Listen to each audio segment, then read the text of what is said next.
नमस्कार। एक फूल की चाह के दूसरे भाग में आप सभी का हार्दिक स्वागत है। विद्यार्थियों, हमने पहले भाग में हमने देखा कि किस प्रकार से सुखिया बीमार है, बुखार से वह तप रही है, महामारी आसपास फैली हुई है और एक पिता चिंतित अवस्था में अपनी पुत्री को बचाने की उम्मीद कर रहा है, कोशिश कर रहा है वह। और पुत्री सुखिया वह एक फूल की चाह कर रही है, देवी माँ में चढ़ाए हुए फूल की वह मांग कर रही है। कविता का अर्थ समझने से पहले हम शेष कविता का पठन कर लें।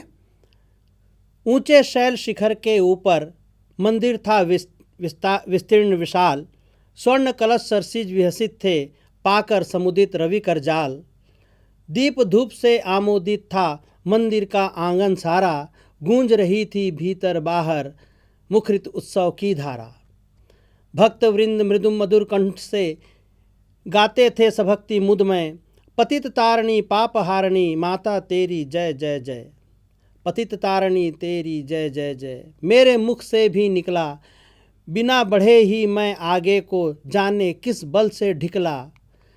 मेरे दीप फूल लेकर वे अम्बा को अर्पित करके, दिया पुजारी ने प्रसाद जब आगे को अंजलि भर के। भूल गया उसका लेना झट परम लाभ सा पाकर मैं, सोचा बेटी को माँ के ये पुण्य पुष्प दूं जाकर मैं। सिंह पौर तक भी आंगन से नहीं पहुँचने मैं पाया, सहसा यह सुन पड़ा कि कैसे यह अछूत भीतर आया। पकड़ो देखो भाग न जावे, बना धूर्त यह है कैसा, साफ स्वच्छ परिधान किए है भले मानुषों के जैसा। पापी ने मंदिर में घुसकर किया अनर्थ बड़ा भारी, कलुषित कर दी है मंदिर की चिरकालिक शुचिता सारी। क्या मेरा कलुष बड़ा है देवी की गरिमा से भी? किसी बात में हूँ मैं आगे माता की महिमा के भी। माँ के भक्त हुए तुम कैसे करके यह विचार खोटा, माँ के सम्मुख ही माँ का तुम गौरव करते हो छोटा। कुछ न सुना भक्तों ने झट से मुझे घेर कर पकड़ लिया, मार मार कर मुक्के घुसे धम से नीचे गिरा दिया। मेरे हाथों से प्रसाद भी बिखर गया, हा सबका सब। हाय अभागी बेटी, तुझ तक कैसे पहुँच सके यह सब। न्यायालय ले गए मुझे वे, 7 दिवस का दंड विधान, मुझको हुआ था मुझसे देवी का महान अपमान। मैंने स्वीकृत किया दंड वह, शीश झुकाकर चुप ही रह, उस असीम अभियोग दोष का क्या उत्तर देता क्या कह। 7 रोज ही रहा जेल में, या कि वहाँ सदियाँ बीती, अविश्रांत बरसा करके भी आंखें तनिक नहीं रीती। दंड भोग कर जब मैं छूटा, पैर न उठते थे घर को, पीछे ठेल रहा था कोई भय जर्जर तनु पंजर को। पहली की सी लेने मुझको नहीं दौड़कर आई वह, उलझी हुई खेल में ही हा अब की दी न दिखाई वह। उसे देखने मरघट को ही गया दौड़ता हुआ वहाँ, मेरे परिचित बंधु प्रथम ही फूंक चुके थे उसे जहाँ। बुझी पड़ी थी चिता वहाँ पर, छाती धधक उठी मेरी, हाय फुलसी कोमल बच्ची हुई राख की थी ढेरी। अंतिम बार गोद में बेटी तुझको ले न सका मैं, हाय एक फूल माँ का प्रसाद भी तुझको दे न सका मैं हा। इस प्रकार से ये जो दूसरे भाग में जो कविता का जो अंश है ये हमने पढ़ा। आइए अब इसके भाव को समझें, इसके अर्थ को जानें। ऊंचे शैल शिखर के ऊपर मंदिर था विस्तीर्ण विशाल, स्वर्ण कलश सरसिज विहसित थे, पाकर समुदित रवि कर जाल। पहाड़ की चोटी पर एक भव्य मंदिर स्थित था। छोटा मोटा मंदिर नहीं था, बहुत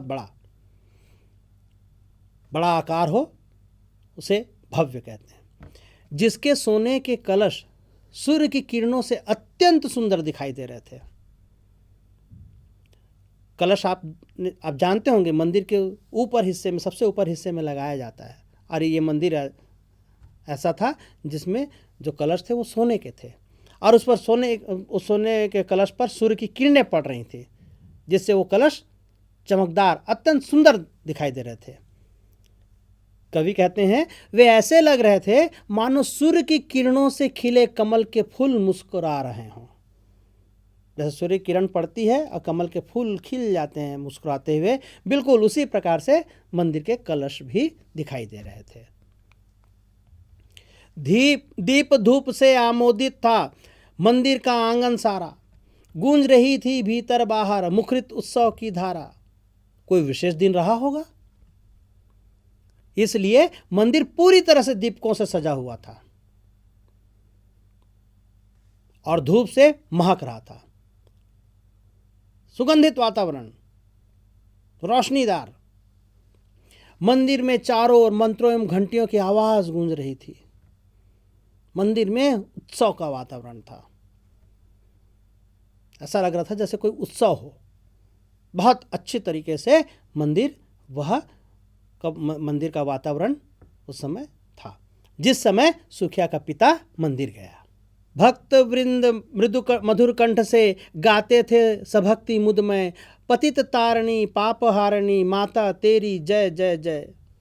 भक्तों का समूह है, पूरी श्रद्धा एवं भक्ति के साथ मधुर कंठ से देवी माँ का जय गीत गा रहा था। सभी एक साथ एक स्वर में बोल रहे थे, पतितों का उद्धार करने वाली हे देवी, पाप का पूरी तरह से नाश करने वाली हे माता, हम तेरी जय जयकार करते हैं। तो इस तरह से भक्त भी बड़े प्रसन्न थे। मंदिर का वातावरण, भक्तों की श्रद्धा भक्ति से भरे हुए गीत, आनंद से भरा हुआ मंदिर का वातावरण। पतित तारणी तेरी जय जय जय, मेरे मुख से भी निकला, बिना बढ़े ही मैं आगे को जाने किस बल से ढिकला। सुखिया का पिता भी वहां पर भक्ति भाव में भर गया और देवी माँ का जयगान सुनकर न जाने उस अभागे पिता के अंदर से कहाँ से ऊर्जा आ गई कि उसके मुंह से भी निकल पड़ा पतित तारणी तेरी जय जय। और वह बिना किसी प्रयास के अपने आप ही मंदिर के अंदर चलता गया, मानो उसे किसी शक्ति ने मंदिर के अंदर धकेल दिया हो। ढिकला मतलब किसी ने धक्का दिया हो, जानबूझकर नहीं है। मतलब ऐसा लग रहा था जैसे किसी ने कोई प्रेरित कर रहा है, कोई धक्का दे रहा है और वह मंदिर के अंदर बढ़ गया। मेरे दीप फूल लेकर वे अम्बा को अर्पित करके, दिया पुजारी ने प्रसाद जब आगे को अंजलि भर के। जैसा कि मंदिर में सामान्यतः जो क्रिया की जाती है वह गया और उसने भी देवी माँ की आरती वगैरह उतारी होगी और फिर पुजारी ने सुखिया के पिता से दीप व फूल लेकर देवी माँ पर अर्पित कर दिया और दोनों हाथ से उसे प्रसाद दिया। मंदिर में जो खाद्य पदार्थ होगा प्रसाद के रूप में वो, और देवी माँ के चरणों पर चढ़ा हुआ फूल सुखिया के पिता को दिया। भूल गया उसका लेना झट, परम लाभ सा पाकर मैं, सोचा बेटी को माँ के ये पुण्य पुष्प दूं जाकर मैं। जैसे ही पिता ने देखा होगा पंडित जी के हाथों से प्रसाद अपने हाथों में लेते हुए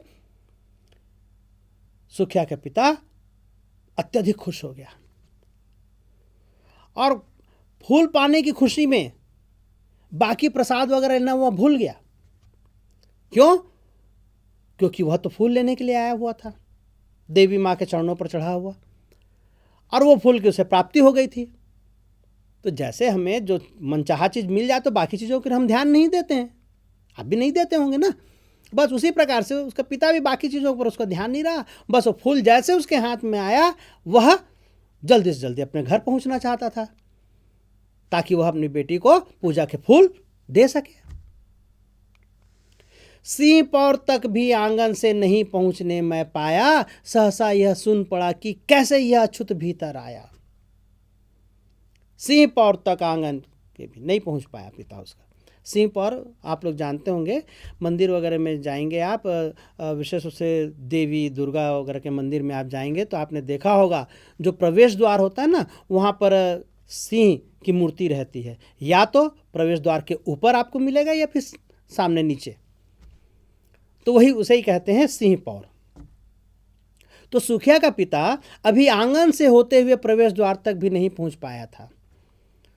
मुख्य द्वार के बाद आंगन होता, फिर आंगन के बाद फिर मंदिर आरंभ होता है। तो वह प्रवेश आंगन को पार करते हुए अभी सिंह जो पौर होता है वहाँ तक नहीं पहुँच पाया था कि वह पहचान लिया गया, किसी ने उसे पहचान लिया और पीछे से आवाज़ आई, अरे यह अछूत मंदिर में कैसे घुस आया। बच्चों, पहले जब हमारे देश में समाज में छुआछूत की भावना बहुत ज़्यादा थी तो कुछ जातियों को अछूत माना जाता था और उन अछूतों को मंदिर में जाने की मनाही रहती थी। ये अच्छी बात तो नहीं थी, परंतु ऐसी परंपरा बनी हुई थी। लोगों में आज की तरह जागरूकता नहीं थी, लोग आज की तरह शिक्षित नहीं थे। आज आप मानेंगे क्या ये छुआछूत? नहीं मानेंगे ना, क्योंकि आप शिक्षित हो गए हैं, आप इन जाति भेदभाव को नहीं मानते हैं। पर पहले हमारे समाज में, हमारे भारत देश में इस प्रकार की प्रथाएं, कुप्रथाएं चल रही थी। तो ये उसी समय की कविता है। बस किसी ने पहचान लिया सुखिया को, सुखिया के पिता को। सुखिया का पिता निम्न जाति का था, अछूत जाति का था वह। बस आवाज आई फिर, अरे ये अछूत मंदिर में कैसे घुस आया, इसे तो अंदर नहीं आना चाहिए था, ये कैसे आ गया अंदर। पकड़ो देखो भाग न जावे, बना धूर्त यह है कैसा, साफ स्वच्छ परिधान किए है भले मानुषों के जैसा। और लोग चिल्लाने लगे, पकड़ो इसे, कहीं भाग न जाए। किस तरह इसने मंदिर में घुसकर चालाकी की है, देखो कैसे साफ सुथरे कपड़े पहनकर हमारी नकल कर रहा है। पापी ने मंदिर में घुसकर किया अनर्थ बड़ा भारी, कलुषित कर दी है मंदिर की चिरकालिक शुचिता सारी। पकड़ो इस धूर्त को, इस पापी ने मंदिर में घुसकर बड़ा अनर्थ किया है। मंदिर की सालों साल की पवित्रता को इसने नष्ट कर दिया। सोचिए विद्यार्थियों, क्या ऐसी चीजें हमें माननी चाहिए? कैसे किसी के व्यक्ति के अंदर घुस जाने से, मंदिर में आ जाने से मंदिर की पवित्रता नष्ट हो जाती होगी? पर ये उस समय ऊंची जाति के लोग नीची जाति के साथ इस तरह से भेदभावपूर्ण व्यवहार किया करते थे, जो किसी भी दृष्टि से ठीक नहीं है, मानवता की दृष्टि से तो बिल्कुल भी ठीक नहीं है। पर भी सामाजिक कुप्रथा चली आ रही थी, ये परंपरा चल रही थी। क्या मेरा कलुष बड़ा है देवी की गरिमा से भी, किसी बात में हूँ मैं आगे माता की महिमा के भी। अब सुखिया के पिता को बड़ा आश्चर्य हुआ। वह यह सोचने के लिए विवश हो गया, क्या मेरा अछूतपन देवी माँ के महिमा से भी बड़ा है? मेरे अछूत होने से देवी माँ की महिमा कम हो गई, मतलब मेरा अछूतपन में देवी माँ की महिमा से बड़ा हुआ। अगर देवी माँ की महिमा बड़ी है तो मेरे अछूतपन से देवी माँ की महिमा है दुष्प्रभावित नहीं होनी चाहिए। क्या मेरे इस अछूतपन में देवी माँ से भी ज्यादा शक्ति है, जिसने देवी माँ के रहते हुए भी इस पूरे मंदिर को शुद्ध कर दिया? अरे देवी माँ तो बहुत बड़ी है भाई, उनके वो जहाँ रहेंगी वो वातावरण, वो पूरा क्षेत्र, वो मंदिर पूरा शुद्ध ही होगा। कोई अशुद्ध करना चाहे तो भी अशुद्ध नहीं हो सकता। पर देखिए तो इन लोग कैसे बात कर रहे हैं कि मेरे आने से मंदिर है वह शुद्ध हो गया। अरे जहाँ स्वयं देवी माँ है, देवी माँ की मूर्ति है, वह मंदिर कैसे अशुद्ध हो सकता है? तो सुखिया के पिता को लोगों की इस सोच पर बड़ा आश्चर्य हुआ। माँ के भक्त हुए तुम कैसे, करके यह विचार खोटा, माँ के सम्मुख ही माँ का तुम गौरव करते हो छोटा। सुखिया के पिता ने विरोध करने वालों से कहा कि तुम माँ के कैसे भक्त हो, जो खुद माँ के गौरव को मेरी तुलना में एक छोटा कर रहे हो। अरे माँ के सामने तो छूत अछूत सभी एक समान हैं, माँ कोई भेदभाव नहीं करती है, तो तुम क्यों छोटा बड़ा मानते हो इस तरह से? और माँ मुझसे ज़्यादा शक्तिशाली है, मेरे अछूतपन से ज़्यादा उसमें शक्ति है। हम मनुष्य की यह क्षमता नहीं है कि किसी भी चीज़ को जो देवी माँ से संबंधित उसको हम अशुद्ध कर सकें। कुछ न सुना भक्तों ने, झट से मुझे घेर कर पकड़ लिया, मार मार कर मुक्के घूंसे धम से नीचे गिरा दिया। सुखिया के पिता की इन बातों को किसी ने नहीं सुना और भीड़ ने उसे पकड़कर खूब मारा, फिर मारते हुए उसे जमीन पर गिरा दिया। विद्यार्थियों, जो भीड़ होती है ना, उसमें सोचने समझने की शक्ति नहीं होती। एक व्यक्ति ने यदि गलत रास्ते की ओर जाने के लिए कह दिया तो पूरी भीड़ उस ओर चल पड़ती है। किसी की विवेक शक्ति नहीं जागी कि जो सुखिया के पिता जो कह रहा है हम उसे थोड़ा उस पर विचार तो कर लें। बस यही कि नहीं, अछूत कैसे चला आया, बस सब बोलने वाले व्यक्ति के अनुसार करने लगे। लोगों की सोचने समझने की शक्ति खत्म हो चुकी थी और सब ने सुखिया को घेर लिया और उसे खूब मारा, मारते मारते जमीन पर गिरा दिया। मेरे हाथों से प्रसाद भी बिखर गया, हा सब का सब, हाय अभागी बेटी तुझ तक कैसे पहुंच सके यह। अब भीड़ ने जब सुखिया के पिता को पकड़कर मारा तो उसके कारण से उसके हाथों से जो प्रसाद था, जिसमें फूल था, वह सब गिर गया। जिसमें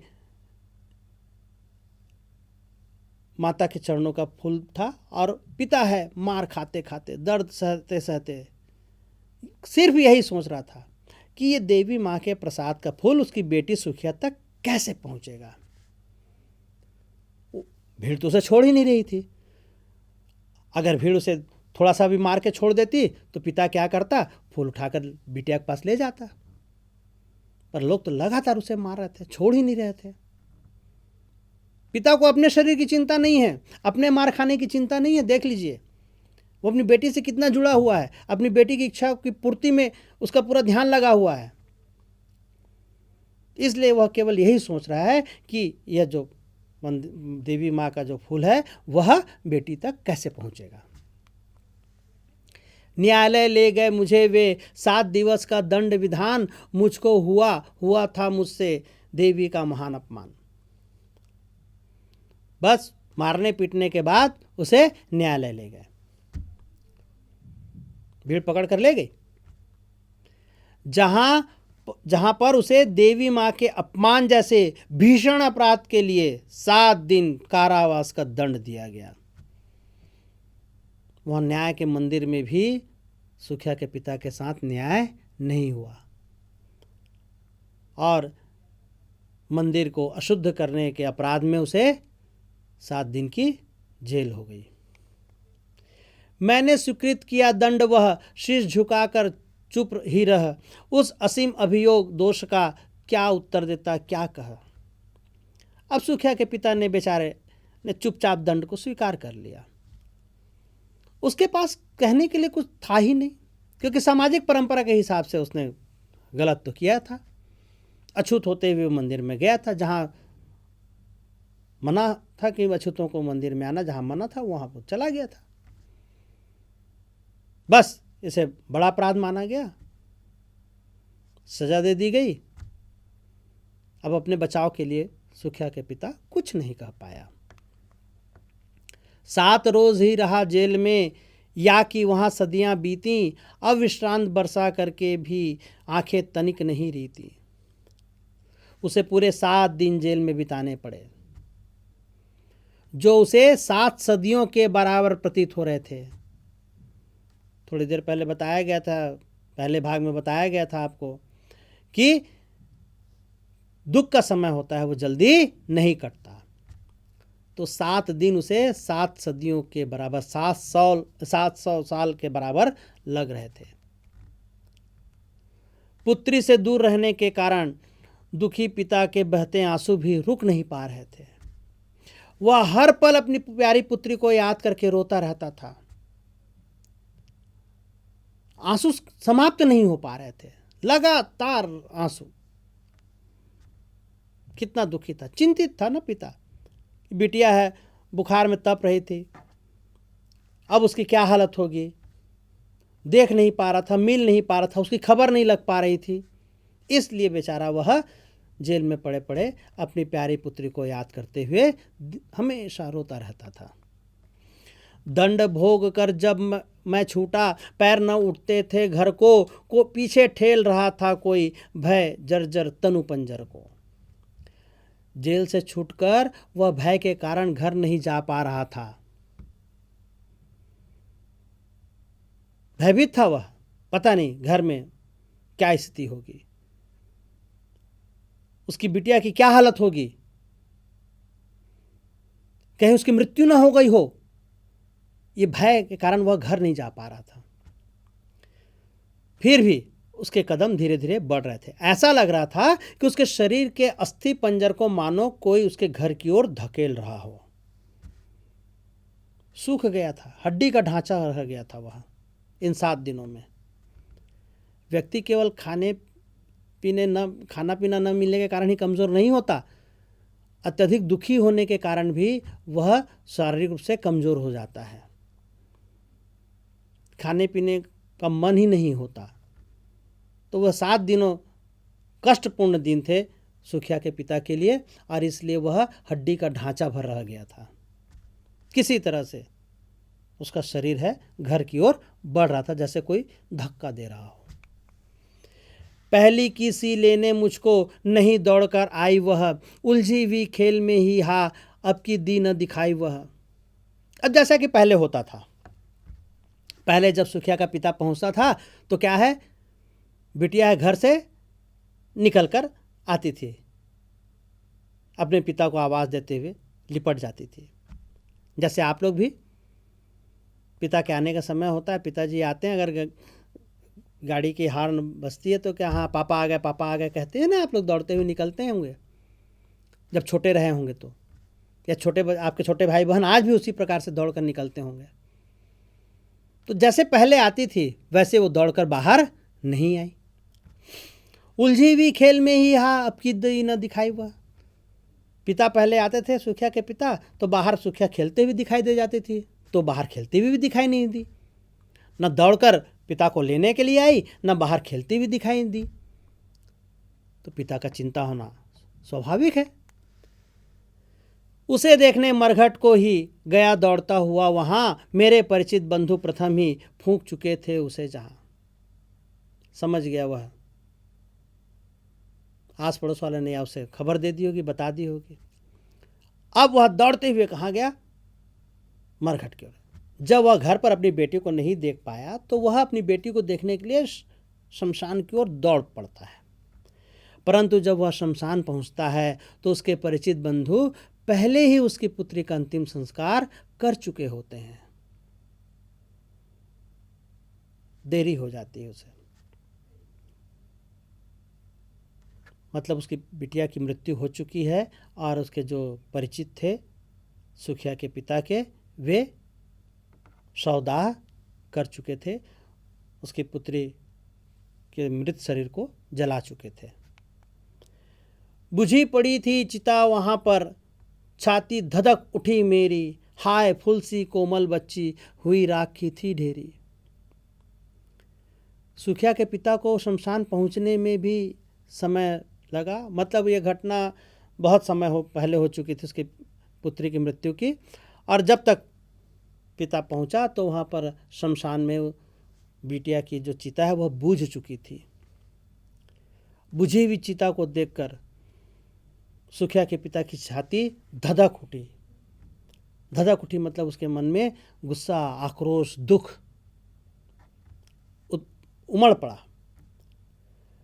उसकी फूलों की तरह कोमल सी बच्ची आज राख का ढेर बन चुकी थी। अब वो शरीर वहाँ पर नहीं था, राख का ढेर ही बचा था। अंतिम बार गोद में बेटी तुझको ले न सका मैं हाय, एक फूल माँ का प्रसाद भी तुझको दे न सका मैं हा। अंत में सुखिया के पिता के मन में बस यही दुख है कि वह अपनी पुत्री को अंतिम बार गोद में भी नहीं ले पाया।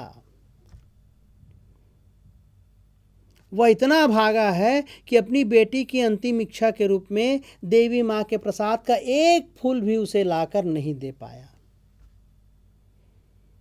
बेटी को अंतिम बार गोद में न ले पाना, अब बेटी की एक सामान्य सी इच्छा थी, कोई बहुत बड़ी इच्छा नहीं थी, उसकी चाह नहीं थी, देवी माँ के प्रसाद का एक फूल बस। इसलिए पिता है वह बहुत ज़्यादा दुखी हो गए। और यहीं पर कविता समाप्त हो जाती है। आइए दूसरे अंश के कुछ प्रश्नोत्तर देख लें हम। सुखिया के पिता पर कौन सा आरोप लगाकर उसे दंडित किया गया। इसका उत्तर है कि सुखिया का पिता उस वर्ग से संबंधित था जिसे समाज अछूत समझता था। समाज के उच्च वर्गों के भक्तों ने इस निम्न वर्ग के लोगों का मंदिर में प्रवेश वर्जित कर रखा था। प्रवेश वर्जित कर रखा था मतलब प्रवेश के लिए मनाही थी। सुखिया का पिता अपनी बेटी की इच्छा पूरी करने के लिए मंदिर में प्रवेश कर गया। मंदिर की पवित्रता नष्ट करने और देवी मां का अपमान करने का आरोप लगाकर उसे 7 दिन का कारावास देकर दंडित किया गया। ये पिता के साथ व्यवहार हुआ, सुखिया के पिता के साथ। अगला प्रश्न है, जेल से छूटने के बाद सुखिया के पिता ने अपनी बच्ची को किस रूप में पाया? जेल से छूटने के बाद सुखिया के पिता ने अपनी बच्ची को राख की ढेरी के रूप में पाया। अपनी बेटी के शरीर के अंतिम दर्शन नहीं कर पाया, वह उसकी मृत्यु हो गई थी।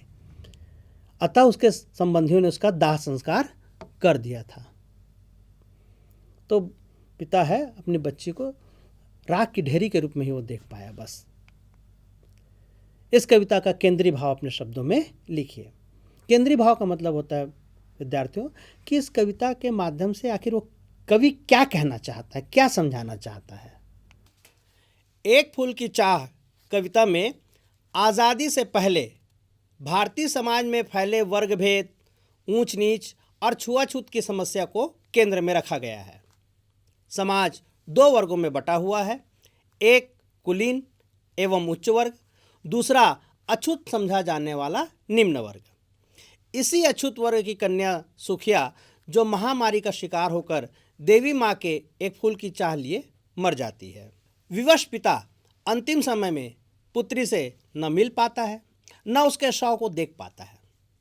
इस प्रकार अछूतों के मंदिरों में प्रवेश, उच्च वर्ग द्वारा निम्न वर्ग पर किया गया अन्याय, एक पिता पुत्री का अंतिम मिलन न हो पाने की वेदना कविता का केंद्रीय भाव है। विद्यार्थियों यहाँ पर एक विशेष रूप से ध्यान रखिएगा, इस पूरी कविता में जो भी छुआछूत की समस्या के बारे में कहा गया है वह आज़ादी से पहले की बात है। आज स्थिति ऐसी नहीं है। आज तो बल्कि अछूत वर्ग जिसे माना जाता था वे भी मंदिरों में विभिन्न प्रकार के कार्य करते हैं। इस तरह से छुआछूत समाज में नहीं होना चाहिए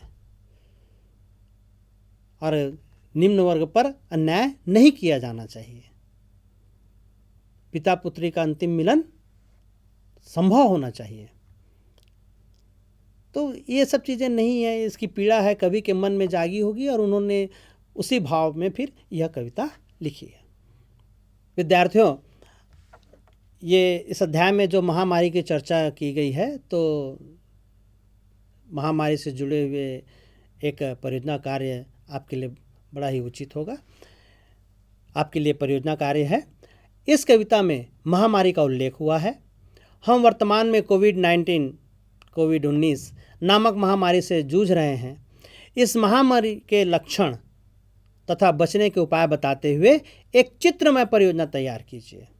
मतलब बताइए कोविड-19 है, ये इसके क्या क्या लक्षण हैं और इस महामारी से हम कैसे बच सकते हैं, क्या क्या उपाय अपनाना चाहिए हमें, और इसको लेकर चित्रमय परियोजना तैयार करनी है। आपको कुछ चित्र वगैरह भी इसमें आपको देने हैं, केवल लेख ही नहीं लिखना है, आपको चित्र भी इसमें देना है। तो ये समाप्त हुआ कि एक फूल की चाह ये कविता, और मुझे पूरा विश्वास है कि ये कविता आपको पूरी तरह से स्पष्ट हो गई होगी। आप प्रश्नों उत्तर से भी आप बहुत कुछ इस अध्याय को अच्छी तरह से समझ पाए होंगे। आप सभी का बहुत बहुत धन्यवाद।